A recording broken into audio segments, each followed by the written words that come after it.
Hello, it's KittenousBeast's gaming videos for cats and their people, Katzelande Prime, episode 6. In the last episode, we were able to start a mushroom farm and kind of expand into the slime biome a little bit.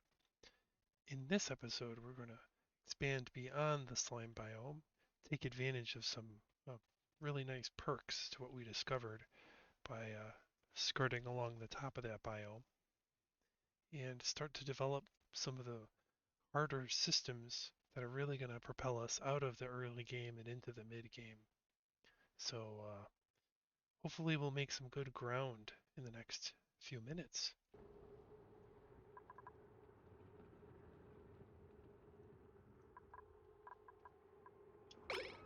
So first thing that we're going to talk about is this discovery right here.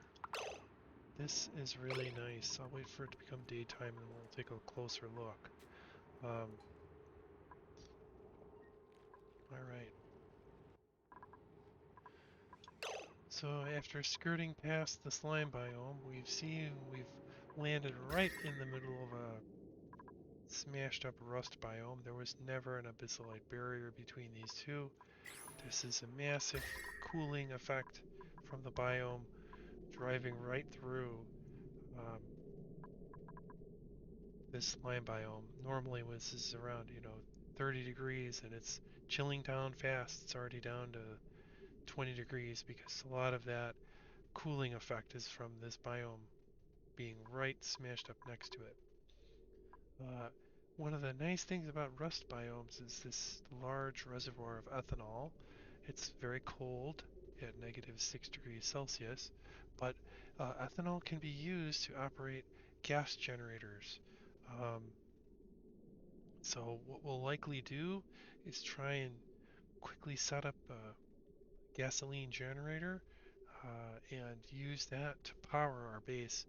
That will be a major upgrade over our 400-watt manual generator, and we'll talk about how to deal with power systems hopefully along the way. I'm not sure how far along we're going to get into the power plant building, but we're going to start by going ahead and carving our way through this iron.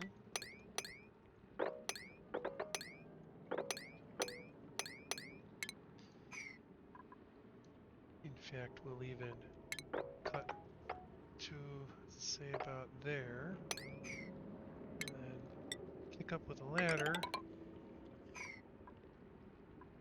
and that should get us over the top. Okay. In the meantime, while we're trying to get access to this fuel, we'll set up some oxygen supplement systems. Um, and we'll kind of try and be safe as we do some rearrangement of this area here. We'll cut these tiles first, and then finish this carve out here so that we can start to think about how we're going to process this fuel. We will need to do some research to get the gasoline generator, the petroleum generator that'll burn that ethanol. We're only one research away, so we're already there. But we're also going to want to do this research over here for some advanced power regulation. Uh, we'll put the generator first and get the regulation, the power cord second. We can go ahead and carve a path there.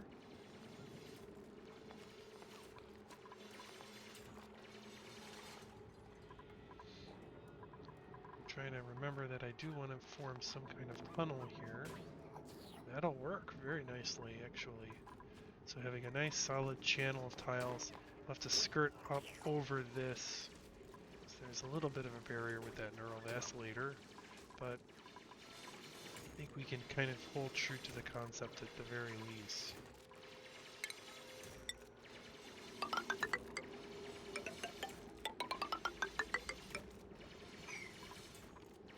That's kind of what I'm thinking of. Keep it simple.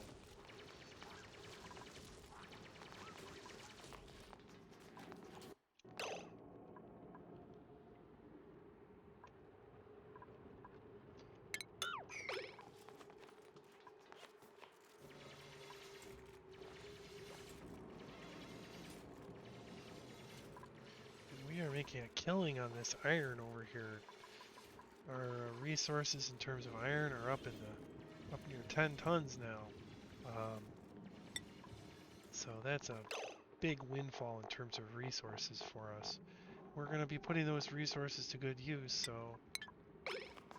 it's nice to have the resources available.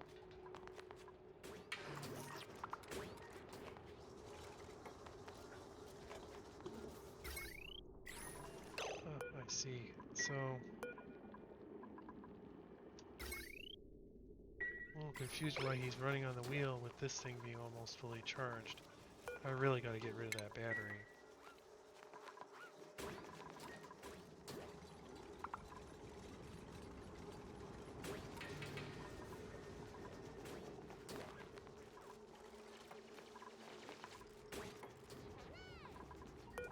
Plant that additional mushroom. We want to keep on top of that. We want to eventually start to draw back on here. And in fact, now that we have 3 of these mushrooms, that'll support 1 duplicate. It's about 3,000 calories after they cook the mushroom per mushroom, and it takes about 8.5 cycles, 9 days. So only need 9,000 calories for 9 cycles. So this 3 will cover it for 1 of our duplicates. It means we're now at a balance with our 15 mealwoods and our 3 mushrooms. That puts us at enough calories for 4 dupes. So we don't really have to take any action. But as soon as we get a few more of these mushrooms going, I'm going to pull up some of these mealwoods.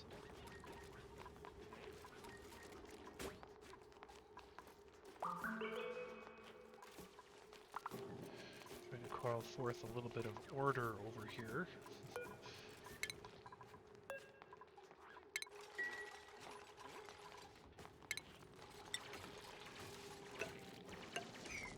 Sometimes these world-generated structures can really be a pain.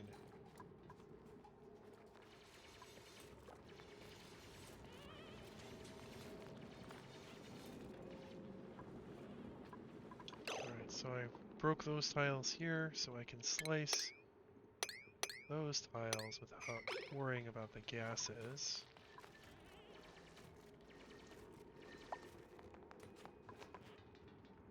Got our fossil fuels research complete.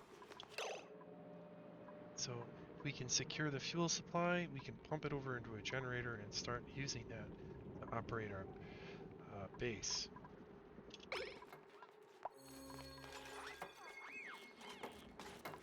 Check my skills. Looks like we've got a skill point for Ari. I think we can work on getting Ari closer to demolition. It'd be nice for us to be able to get rid of some of those world-generated structures. And we've got Ruby here, who's looking for some more, maybe...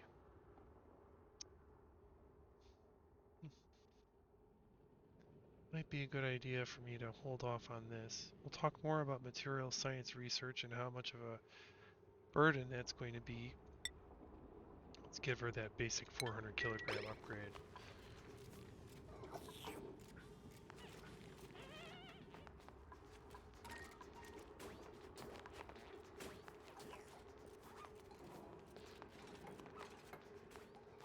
Alright.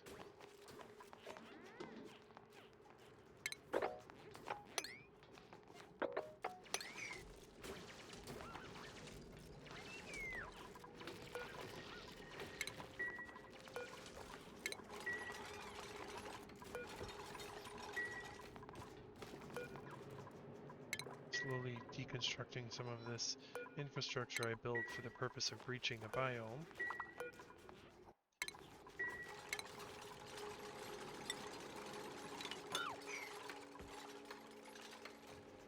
Alright. So I have in my goals, I'd like to develop a little bit of an oxygen supplement system. So I'm going to go ahead and develop that here. Let me talk a little bit more about the plan. So I want to put in place a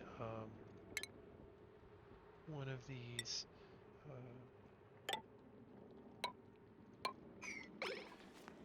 it's called the sublimator.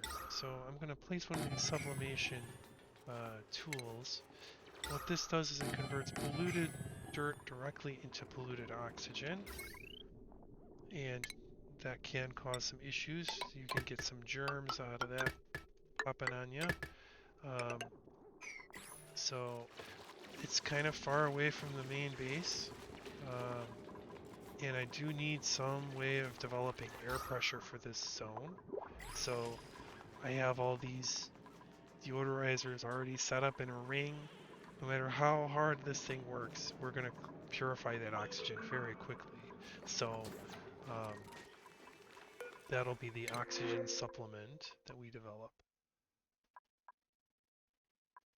Wow, 3 negative traits. That's a lot to take in for Sport Charvaldo here. And we've got Meep. Not tempting enough Meep. We'll take the briar seeds. You know, it kind of reminds me that I should probably do a little bit of decorating. My poor dupes, they have a nice clean floor, but no decorations. So let's see what we can help them out with.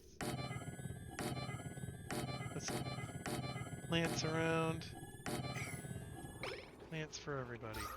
A nice pressure on that oxygen. No issues with the carbon dioxide. Looks like it's working real well. The sink is still working for us. But we are starting to run out of water. This is kind of a pain for us.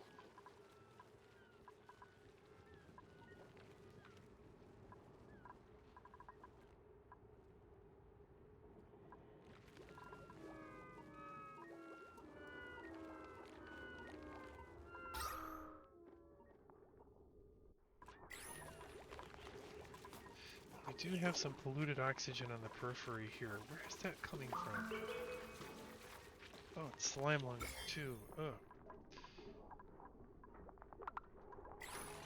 I might have to put some deodorizers up here to deal with that.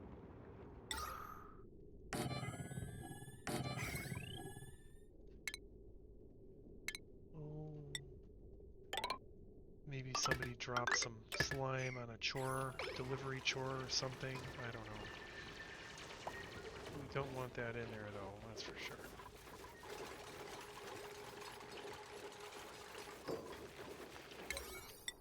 This will hopefully deal with it.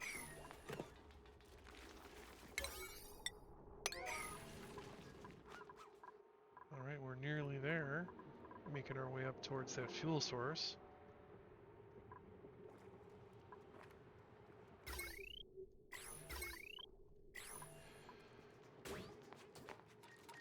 We're really low on aluminum, and that might be the thing that's stalling out a couple of those projects. So, do have some aluminum here we can get. Some aluminum here, but that's going to move our water around. That's not optimal.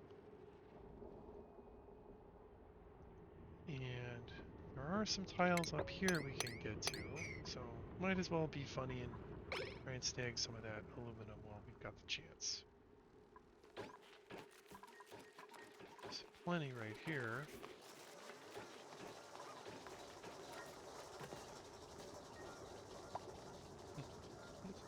That's kind of a fun idea for storage. Put a big old storage bin set here.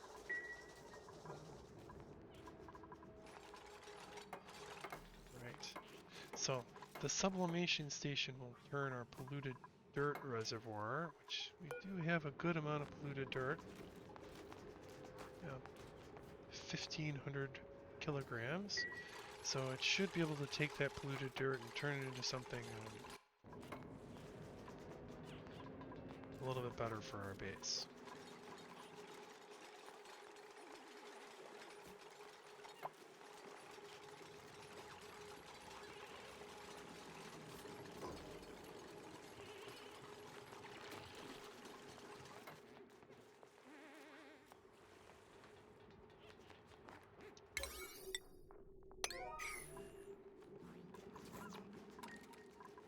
Alright.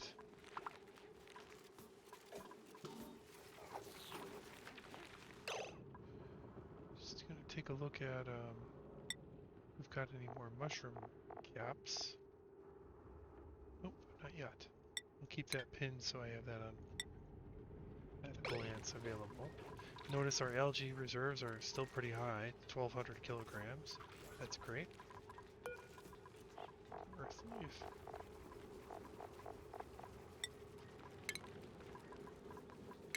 Go ahead and just... Everybody gets a mirth leaf plant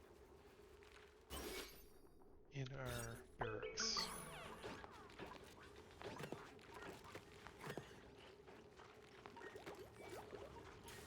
Right, coming up on cycle 37 here. Coming to a close. And we can kind of watch our sublimator in action. So it does release food poisoning germs because of the polluted dirt being food poisoning.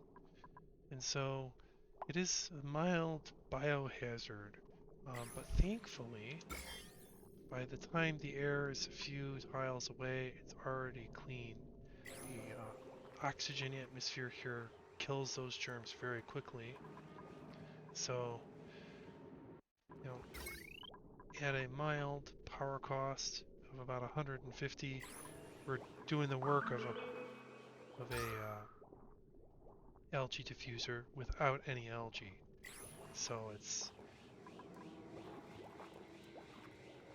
going to really help manage the airflow in this space without us burning additional algae for the main base. So that's a nice addition to the base, help get us nice and pressurized over here, and eventually it'll stop once it reaches maximum pressure. Alright, so let's update our goals really fast. So we've got that oxygen supplement set up. We're still working on securing the fuel source though. But let's start doing some power plant planning. We'll try and design the power plant as we're approaching this fuel source here. Alright,